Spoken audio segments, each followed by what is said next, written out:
Hello, everyone. Welcome to this session on maximizing opportunities, professional CV/cover letter writing class. I'm your facilitator, Rosemont Edem. I am currently the Communications and Development Analyst at A-Line Media Limited, a strategic comms organization, as well as the lead at Foundational Network Africa, an organization advancing innovative skills in young people. So, thank you very much for having me. Let's get on to the business of today. So a few things we'll be discussing in this session is to define the key terms, importance of the key terms, and we differentiate between these terms as well as, give an overview of what should be and when you're preparing your CV and when you're preparing your cover letter. We will be looking at how you can maximize opportunities, access opportunities, and I also shared a few resources at the end that can help you, sort of navigate this as well. So, having listened to all your responses, it's right to say that we're on the right track. We all know what we're doing here, and we have an idea of what we're going to be discussing. So, when you hear the word CV, it's simply an exhaustive listing of all the significant achievements in your career, every single thing that you've done from when you started your career from university, because a CV can be academic, it can be for academic purposes, and it can also be for job search purposes. So it can be a professional CV as well as an academic CV. On the other hand, resume it's more like giving a brief of all you've done, and it's not always as lengthy as CV. We'll be looking at the differences later.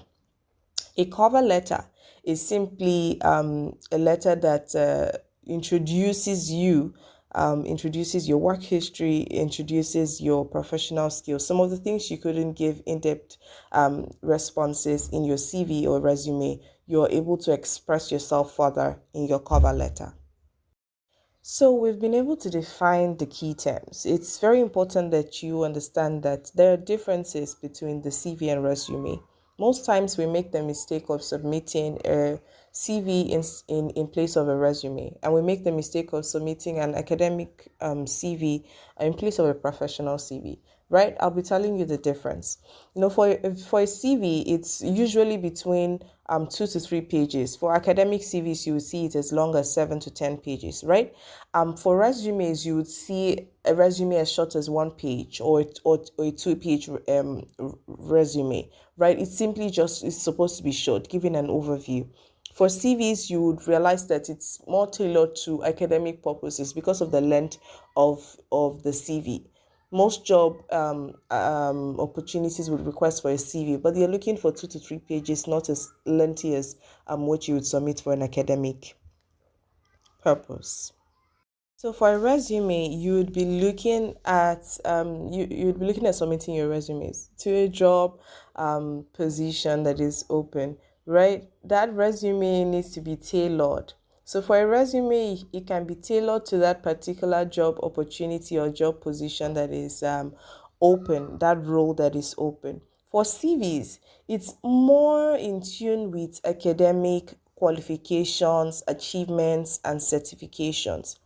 But note that your resume would sort of tilt towards, your professional achievements. We want to see all the things you've done professionally, maybe in a volunteer basis, maybe as an intern, right? That's what your resume is tilting towards.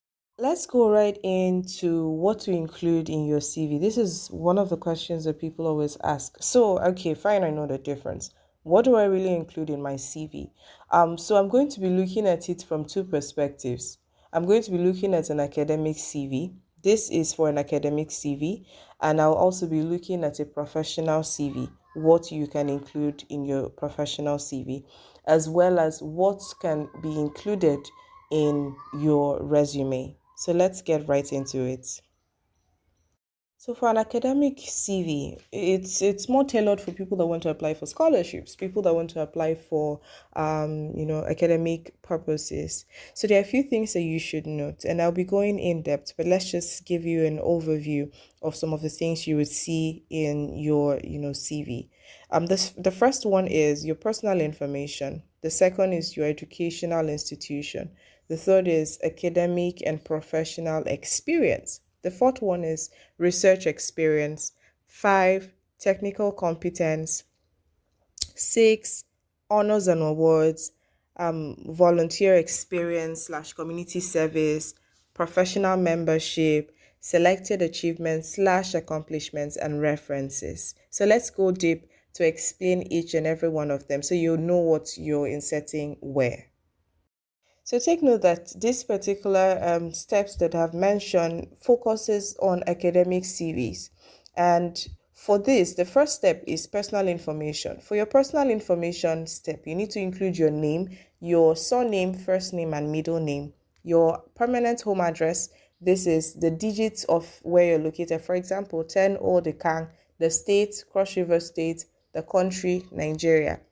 You need to include your email address, your phone number, then date of when that particular CV was last updated. It helps your the recruiter to or the recruiting body to see that, oh, okay, you constantly update your CV. Things not to include: your date of birth, your state of origin, your gender, your language. It's not important for an academic purpose CV. So the second step is educational institution. So what we want to see here for an academic purpose CV is your tertiary institution. So include the name of the school, for example, University of Calabar, the date I went through this institution, maybe let's say 2012 to 2016. I also want to see the project you did for your final year. So that means the topic of your project, let's say the effect of taxation in Nigeria.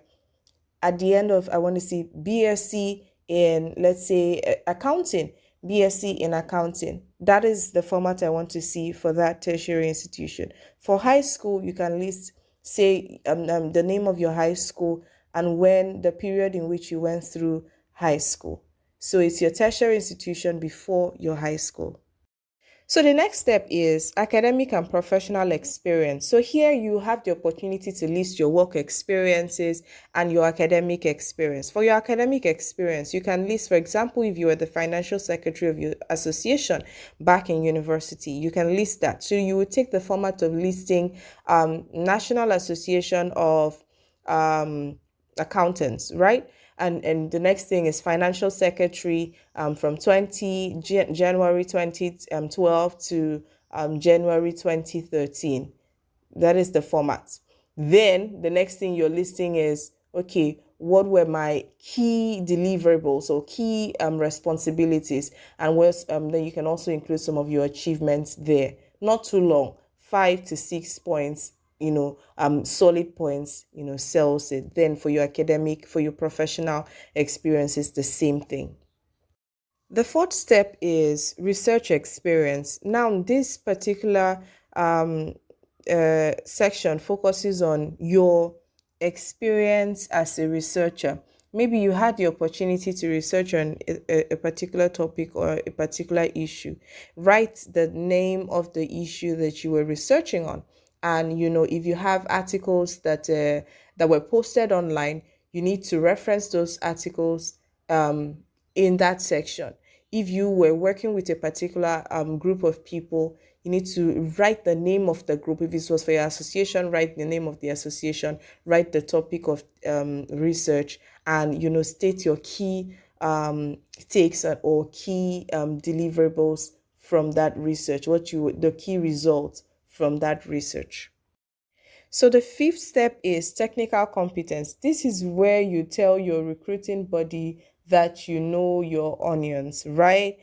That's you're technically competent. You need to list your skills. Don't just say I'm Microsoft proficient. You need to list the areas, the skills that you have. So Microsoft proficiency in MS Word, Excel, PowerPoint presentation. You can list as many skills according to your core competence.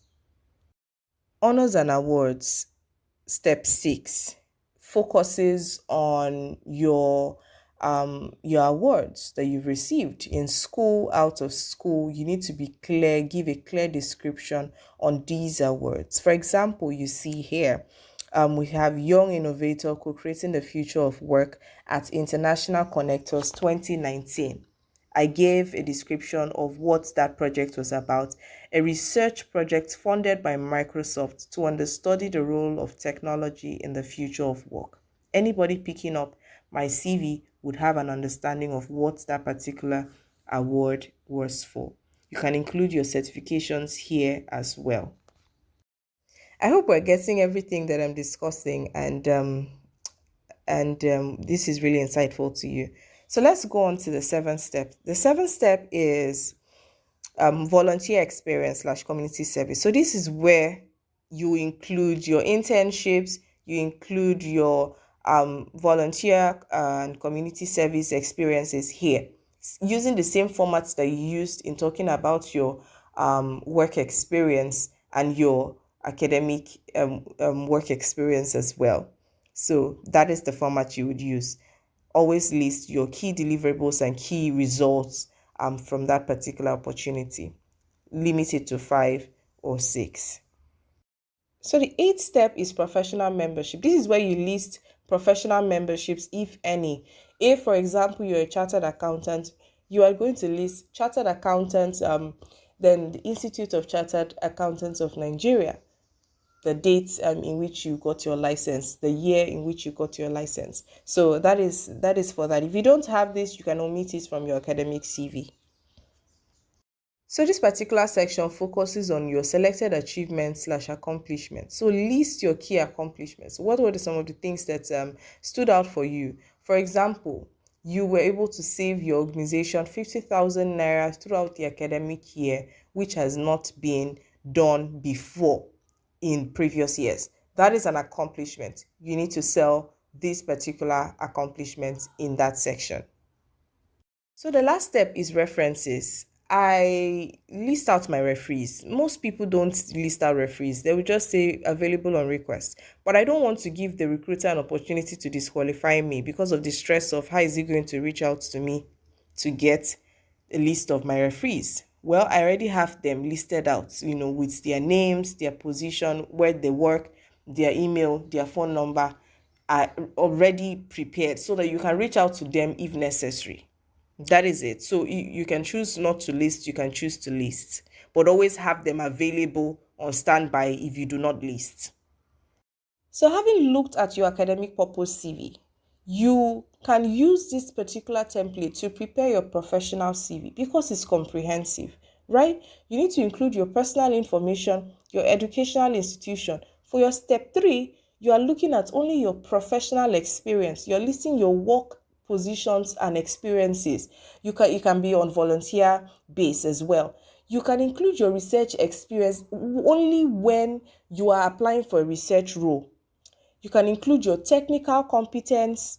You can include your professional memberships, selected achievements and accomplishments, and lastly, your references. Please, your honors and awards is not as important in this professional CV. So I hope this is really helpful to you.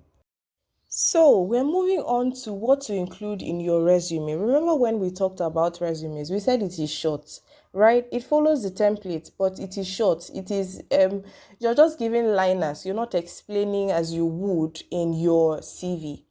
For your resume, you're looking at your personal details, like we said, your personal information. Career objective, can also sell if you write it properly. You can always check online to see how you can couch your career objective effectively. You can include your educational institution. Your work experience would now be liners. So you're not going to be saying your results, accomplishments, and all of that. You're just giving liners, and your technical skills, your professional certifications are relevant to that job, right? Selected achievements, if you want to, if you still have space for your 1-page or 2-page resume, and your reference. I hope this is helpful to you. When we started, we looked at cover letters, and we said that a cover letter helps you to if lack of better words, sell your market.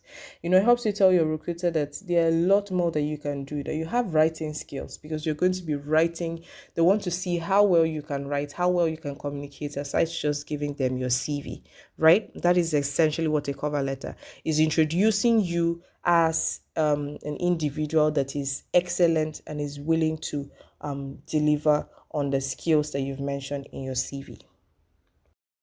So a lot of people always ask, how do I write an excellent cover letter? So there's a format I follow. The introductory paragraph, introduces me. So I match the introductory paragraph and the body paragraph, one or two paragraphs, in that particular line, looking at my experience, my job experience, how many years experience I have, why I'm interested in applying for that role, and the justification, which is the experience that I have. So I list them out. For example, I list project management. I have extensive training as a project manager in organizational effectiveness as well. And I list areas that are relevant to that position, that role that I'm applying for. So the next paragraph sort of focuses on your experiences. Now, examples. Give examples of where you've worked and what you were able to do while you worked there. If there were key results and accomplishments from that job and achievements from that job, list it out. 1 or 2 or 3 lines is very efficient. You can list 2 to 3 experiences that are relevant to the job that you apply for. But remember that your cover letter should not exceed a page. So make use of your words well. So the concluding paragraph should sort of reiterate your strength and, have like a call to action. What do you want your hiring manager to do? So for me, the last paragraph, I list out my experiences just to state that these are the areas that are core and very important as well. And at the end, I just say, okay, I've attached my CV so you can have more details on my experience in this particular area and in the position I'm applying for, right? Then I also say thank you for your time and consideration. It would be a pleasure to be part of your team, and I look forward to your warm response. Then I write my name boldly and I sign if possible. If I can't sign, I just write my name because it's a letter. So, having shared how to write a cover letter, most people still don't want to write a cover letter because they feel, if the hiring manager did not request, why do I need to stress myself? But wait, this is an opportunity for you to tell the employer who you are and why they should hire you. It's an opportunity for you to highlight your strengths. It's an opportunity for you to show them that you are an excellent writer. It's also an opportunity for you to tell them that you are serious. Because wait, without a cover letter, really, you are just relying solely on your resume and your CV to get that opportunity. Meanwhile, people are going the extra mile, and it's only people that go the extra mile to sell themselves and sell their skills that are able to get access to opportunities. So this is just a tip. So there's a link I'm going to drop. You need to visit this link for more cover letter templates. You'll see templates that you can use from that applies for different areas. Section we're looking at is maximizing opportunities. Note that success is where preparation and opportunity meet, because really look at it. If you are prepared for an opportunity and when the opportunity comes, you are, game to make that opportunity work. But if you're not prepared, it comes, you miss out and you lose out, right? I wanted to give an example of when that happened to me. I had the opportunity to, for the first time that I had to work after school in 2016. Someone saw me, we're having a conversation, and he asked me, would you want to work as an accountant in my company, in my organization, a nonprofit? And I said, yeah. He said, send your CV. If I didn't have my CV ready, I would have lost out on that opportunity. So you see, being prepared for an opportunity positions you better for that opportunity when it comes. So the next area is how to maximize opportunities. So there are a few things that you need to look at. You need to prepare your mind. You need to improve on your skills and knowledge in a particular area, right? So that when opportunity comes, you're ready. You need to prepare other people, their minds as well. Because if people don't know what you do, they will not be able to engage you with an opportunity. So you need to let people know that, okay, this is my particular, this is the area that I'm working on, and this is how I deliver this particular service. They want to even know the service that you deliver. The next thing is maximizing your exposure, right? They want to know, aside preparing your mind and preparing other people and telling them this is what you do, you need to be able to position effectively for opportunities so that when they come, you are active and you are visible and you are available. So a lot of people might be asking, how do I prepare my mind, while I wait for this opportunity?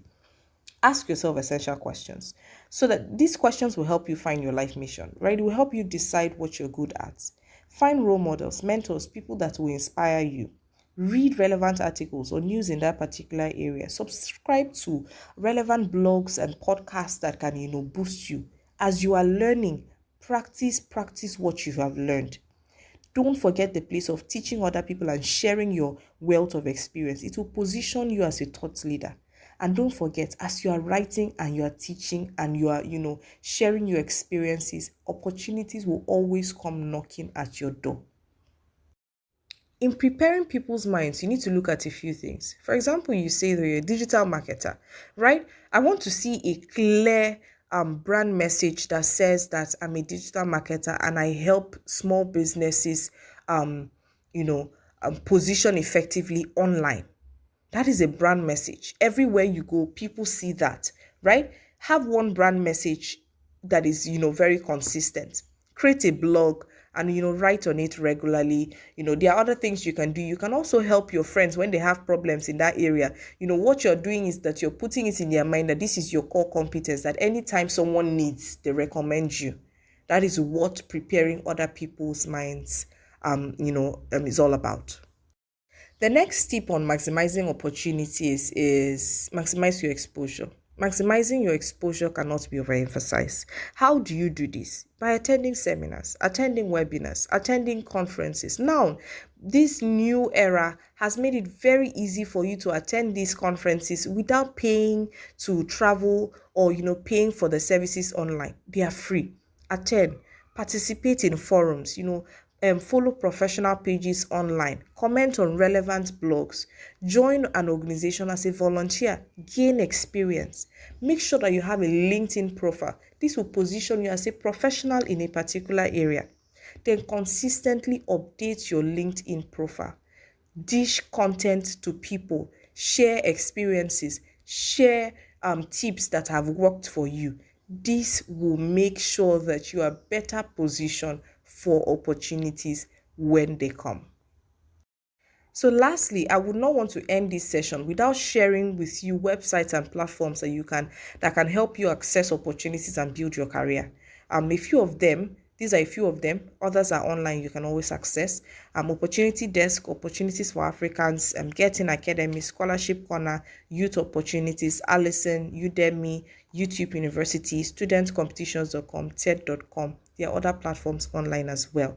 So please try as much as possible to check these platforms, get engaged, access these opportunities, and the sky is just your starting point because you have so much to do. And I hope that everything you've learned in this session would be of value to you going forward.